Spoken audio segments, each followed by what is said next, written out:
Nuwun kunjuk wonten ngarsanipun para pinisepuh, sesepuh, aji sepuh kasepuhan ingkang hanggo mastuti dumateng pepoyan kautamen ingkang pantes kawula pundi dhahat kinabekten.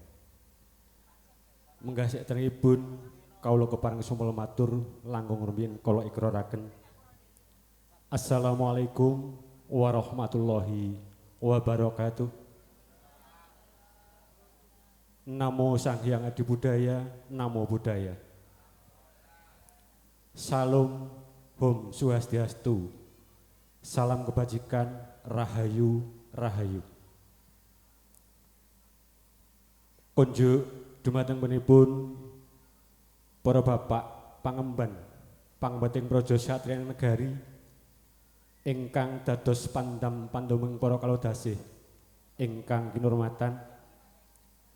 Kunjuk wonten ngarsanipun para alim, para ulama, para wiku, biku, para wicaksana, tetuanggening agami ingkang dados panuntun kiblating panembah ingkang satahu kinurmatan ugi.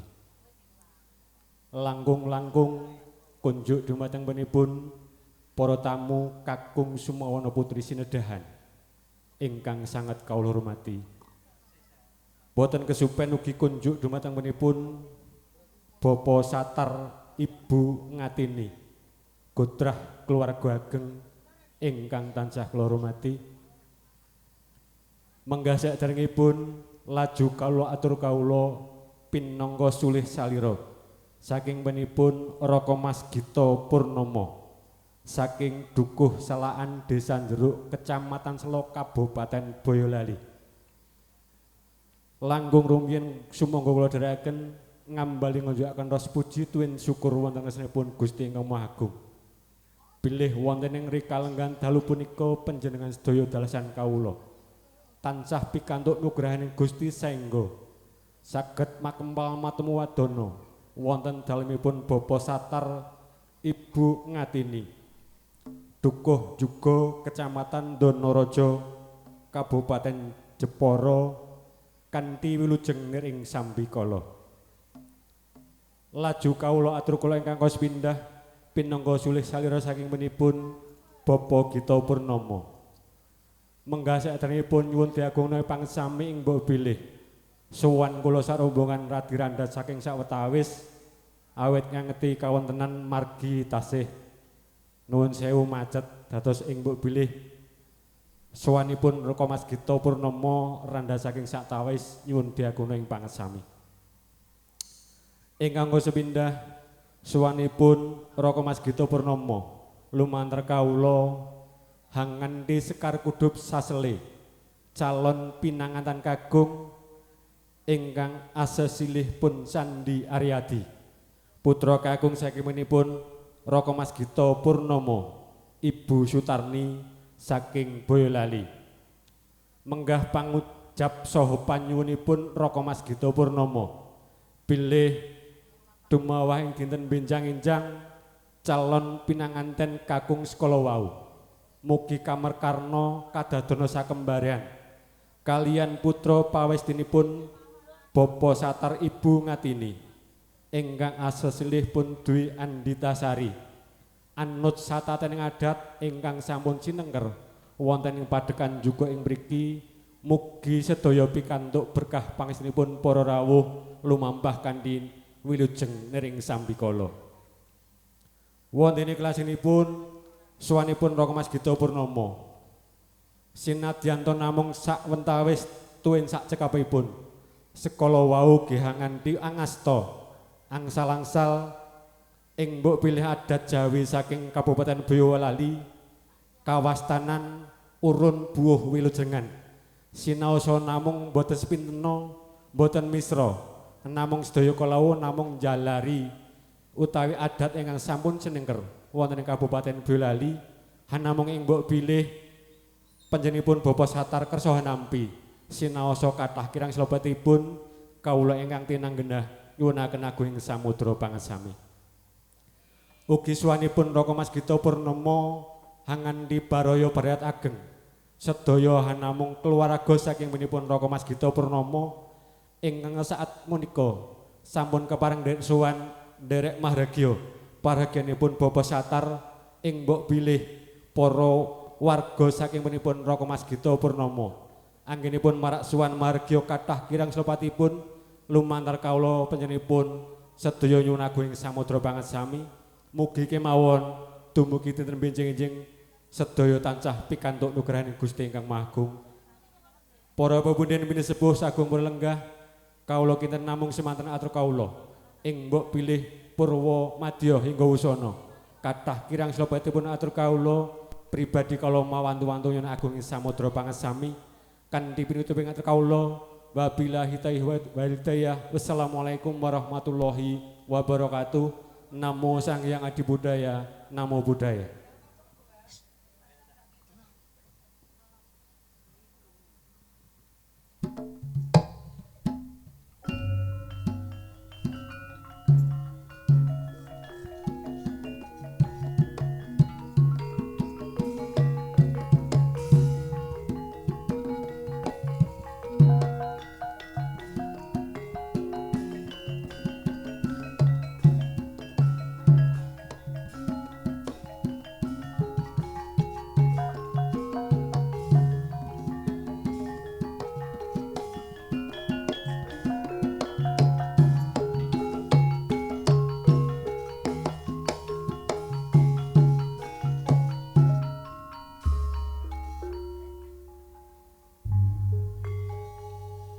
Paripurna wawan pangandikanipun saking panjenenganipun Bapak Gito Purnomo, Ibu Sudarni ingkang dipun sarani panjenenganipun Bapak Subarno.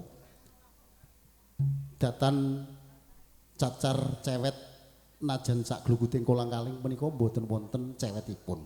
Nggih, matur sembah nuwun.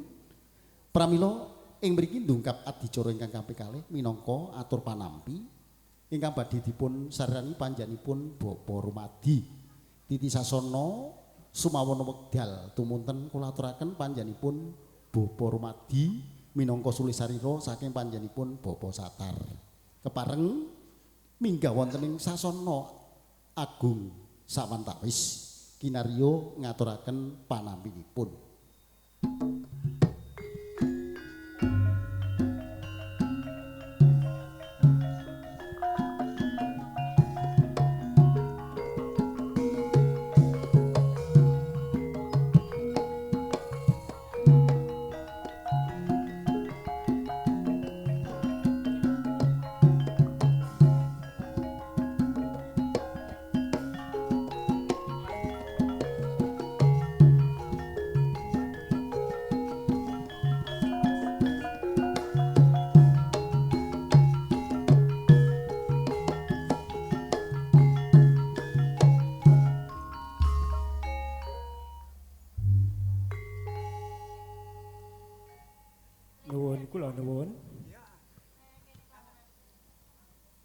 Sugeng dalu Namo Buddhaya. Kagem para bapak ibu ingkang ngrasuk agami muslim, kula ngaturaken assalamualaikum warahmatullahi wabarakatuh. Winantu sagunging pakurmatan mugia kabegjan karaharjan tuwinsih kamulyan tansah kajiwa lan kasarira dumateng Bapak Satar Sarimbit saha kadang besan Bapak Gito Purnomo sekalian sumrambahipun dumateng panjenengan sedaya lan kula. Sembah kunjuk dumateng panjenenganipun para pepundhen pinesepuh adi sepuh ingkang sampun pono ing pamawas lebda ing pitutur klebat ing panembah ingkang tansah hanggung hamastuti mring pepoyaning kautamen. Kunjuk dumateng para pangkreh pangemban pangembating praja satriya bayangkaraning nagari minangka pandam-pandom pangayomaning para kawula dasih ingkang pantes tinulat saha tinada. Sanggiya para rawuh, para lenggah kakung miwah putri saha kadang werda taruna kadang muda ingkang tansah winengku ing raos suka lan basuki. Keparenga kula ing saantawis wedal marak mangarsa hanilaraken patrap awit ing kalenggahan dalu punika kula minangka sulih sarira saking panjenenganipun Bapa Satar pramila hangempil kamardikan ing penggalih Hanyaruwe anggen panjenengan sami pinarak lenggah minangka hanampi pasrah calon pinanganten kakung ingkang sampun kaaturaken dening Bapa Sabarno inggih punika anak Mas Sandi putra kinasih saking panjenenganipun Bapa Gita Purnomo sekalian Ibu Sutarni ingkang mijil wonten dukuh Salaan Kelurahan Jeruk Kecamatan Selo Kadipaten Boyolali.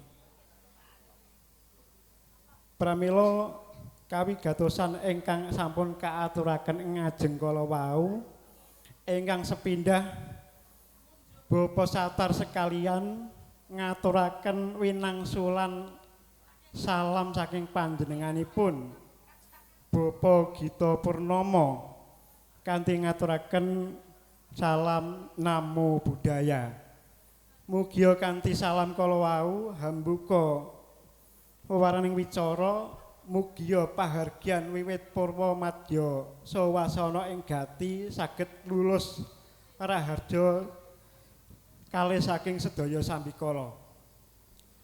Ingkang angka kalih sampun kaaturaken kala wau bilih Bapa Gita Purnomo lan Ibu Sutarni hamasrahaken putra ingkang kinasih ingkang kaasma Raden Mas Sandi.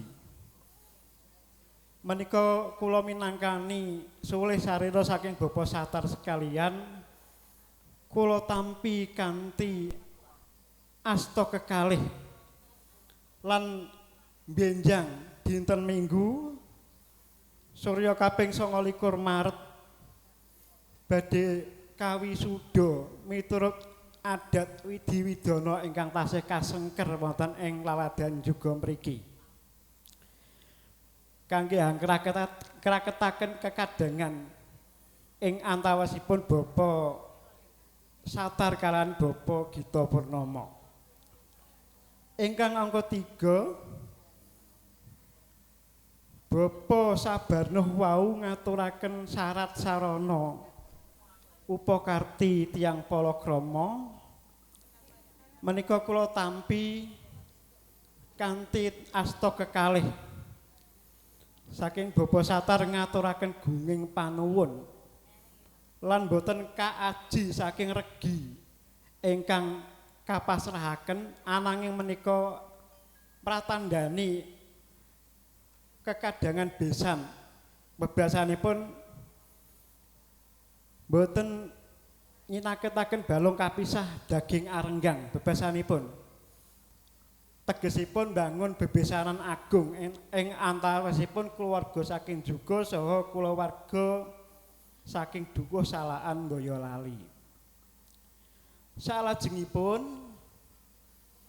Bapa Sabarno kala ngaturaken bilih anggenipun lelampahan saking Boyolali dumugi mriki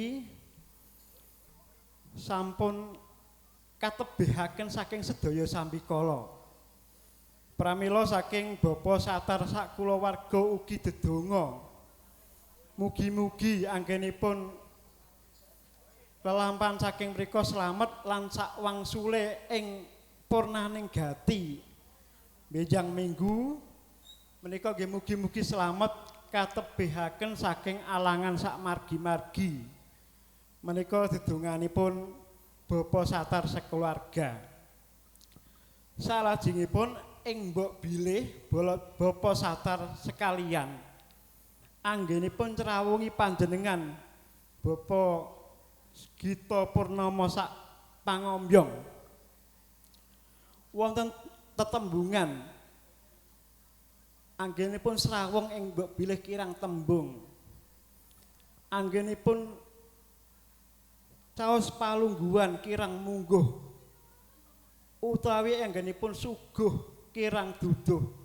Kula minangka talang atur saking Bapak Satar sekalian kula nyuwun pangapunten sak ageng-agengipun.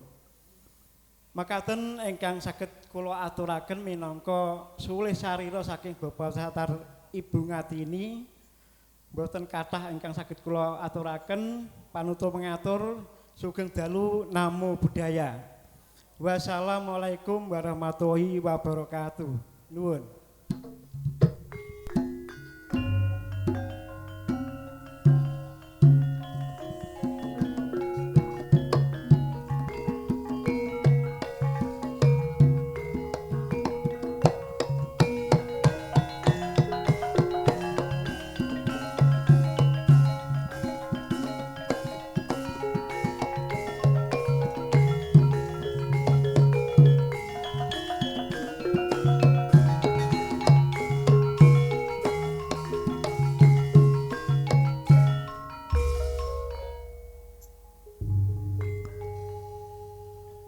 Paripurna wawan pangandikanipun panampi ingkang sampun dipun jarani panjenenganipun Bapak Carik Rumadi. Nggih, sampun katampi kacumundhakaken wonten ing pidalemanipun agung panjenenganipun Bapak Satar mugi dados jimat handayana ing kasantosan dumateng keluarganipun Bapak Satar sori samping nanten kekalih.